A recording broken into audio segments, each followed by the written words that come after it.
C'est une découverte capitale que viennent de faire les chercheurs du CNRS au Gabon. Des fossiles portant des traces de vie remontant à plus de 2 milliards d'années. Voilà qui remet en question toute la chronologie de l'apparition de la vie sur la Terre. Explication de Christine Chapelle et Thierry Hackett. Pour nos yeux de profanes, ce ne sont que des cailloux. Pour les chercheurs du monde entier, c'est un trésor unique.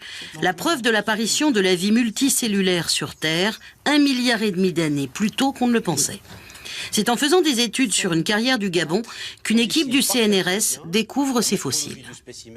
On a pris un échantillon ou deux, et puis en rentrant en France, on s'est adressé à un spécialiste et il nous a dit écoutez, vous travaillez sur des objets fossiles de 600 millions d'années. À partir de ce moment-là, je me suis dit là, il y a quelque chose à faire.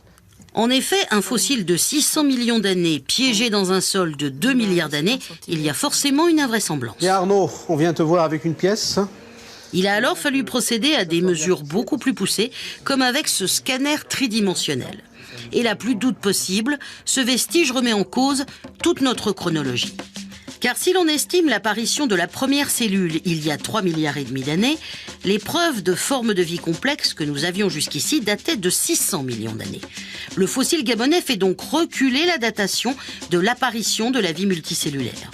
Une découverte fondamentale pour les chercheurs qui n'ont plus aujourd'hui qu'un seul but, obtenir la protection du site gabonais, car il constitue en quelque sorte la pépinière de l'humanité.